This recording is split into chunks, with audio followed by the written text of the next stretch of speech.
Greetings, welcome to Consider the Alternative, a Course in Miracles channel. Today we're on lesson 78, Let Miracles Replace All Grievances. And from the text, chapter 10, section 2, The Decision to Forget. Unless you first know something, you cannot dissociate it. Knowledge must precede dissociation, so that dissociation is nothing more than a decision to forget. What has been forgotten then appears to be fearful, but only because the dissociation is an attack on truth. You are fearful because you have forgotten, and you have replaced your knowledge by an awareness of dreams because you are afraid of your dissociation, not of what you have dissociated. When what you have dissociated is accepted, it ceases to be fearful. Yet, to give up the dissociation of reality brings more than merely lack of fear. In this decision lie joy and peace and the glory of creation. Offer the Holy Spirit only your willingness to remember, for he retains the knowledge of God and of yourself for you, waiting for your acceptance. Give up gladly everything that would stand in the way of your remembering, for God is in your memory. His voice will tell you that you are part of him when you are willing to remember him and know your own reality again. Let nothing in this world delay your remembering of him, for in this remembering is the knowledge of yourself. To remember is merely to restore to your mind what is already there. You do not make what you remember, you merely accept again what is already there. What is already there, but what is already there but was rejected. The ability to accept truth in this world is the perceptual counterpart of creating in the kingdom. God will do his part if you will do yours, and his return and exchange for yours is the exchange of knowledge for perception. Nothing is beyond his will for you, but signify your will to remember him, and behold, he will give you everything but for the asking. When you attack, you are denying yourself. You are specifically teaching yourself that you are not what you are. Your denial of reality precludes the acceptance of God's gift because you have accepted something else in its place. If you understand that this is always an attack on truth, and truth is God, you will realize why it was always fearful. If you further recognize that you are part of God, you will understand why it is that you always attack yourself first. All attack is self-attack. It cannot be anything else. Arising from your own decision not to be what you are, it is an attack on your identification. Attack is thus the way in which your identification is lost, because when you attack, you must have forgotten what you are. And if your reality is God's, when you attack, you are not remembering him. This is not because he is gone, but because you are actively choosing not to remember him. If you realized the complete havoc this makes of your peace of mind, you could not make such an insane decision. You make it only because you still believe it can get you something you want. It follows, then, that you want something other than peace of mind, but you have not considered what it must be. Yet the logical outcome of your decision is perfectly clear if you will only look at it. By deciding against your reality, you have made yourself vigilant against God and his kingdom. And it is this vigilance that makes you afraid to remember him. Chapter 10, Section 2, The Decision to Forget. On to Lesson 78. Let miracles replace all grievances. Perhaps it is not yet quite clear to you that each decision that you make is one between a grievance and a miracle. Each grievance stands like a dark shield of hate before the miracle it would conceal. And as you raise it up before your eyes, you will not see the miracle beyond. Yet all the while it waits for you in light, but you behold your grievances instead. Today we go beyond the grievances to look upon the miracle instead. We will reverse the way you see by not allowing sight to stop before it sees. We will not wait before the shield of hate, but lay it down and gently lift our eyes in silence to behold the Son of God. He waits for you behind your grievances, and as you lay them down, he will appear in shining light where each one stood before.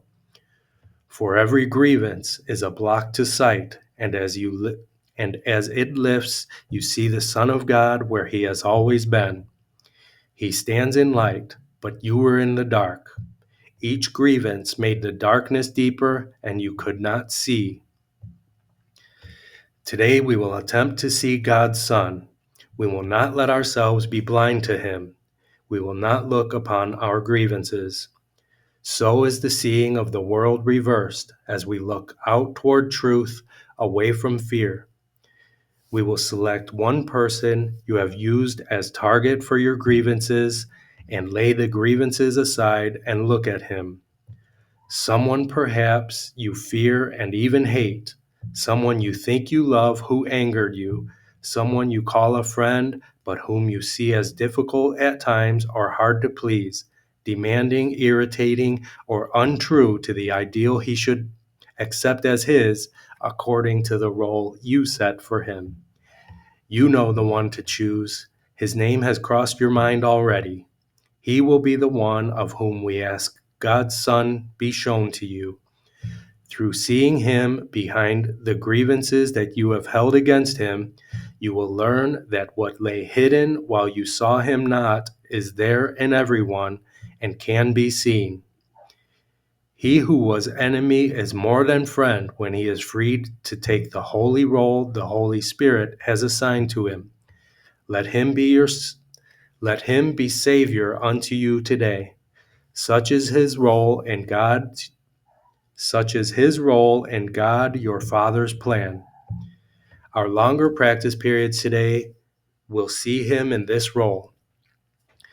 You will attempt to hold him in your mind first as you now consider him. You will review his faults, the difficulties you have had with him, the pain he caused you, his neglect, and all the little and larger hurts he gave. You will regard his body with its flaws and better points as well, and you will think of his mistakes and even of his sins. Let us ask him who knows this Son of God in his reality and truth, that we may look on him a different way and see our Savior shining in the light of true forgiveness given unto us. We ask him in the holy name of God and of his Son, as holy as himself. Let me behold my Savior in this one you have appointed as the one for me to ask to lead me to the holy light in which he stands, that I may join with him. The body's eyes are closed, and as you think of him who grieved you, let your mind be shown the light in him beyond your grievances. What you have asked for cannot be denied. Your Savior has been waiting long for this. He would be free and make his freedom yours. The Holy Spirit leans from him to you, seeing no separation in God's Son, and what you would see through him will free you both.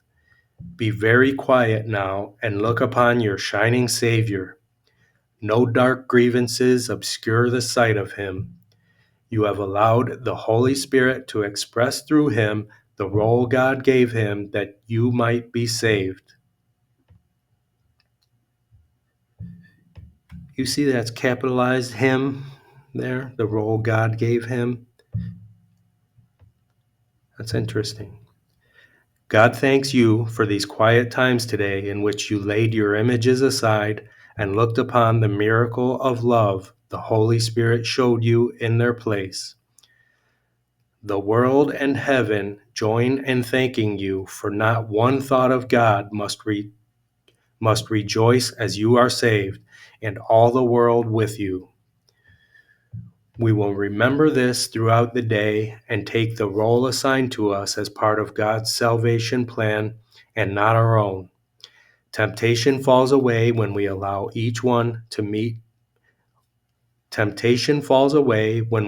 each one we meet to save us and refuse to hide his light behind our grievances. To everyone you meet and to the ones you think of or remember from the past, allow the role of Savior to be given, that you may share it with him. For you both and all the sightless ones as well, we pray. Let miracles replace all grievances. Let me behold my Savior in this one you have appointed as the one for me to ask to lead me to the holy light in which he stands, that I may join with him. Ooh, this is a good lesson. Think of one person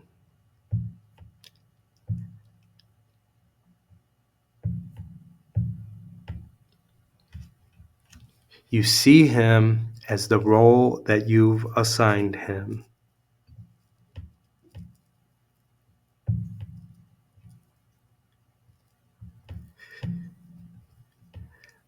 So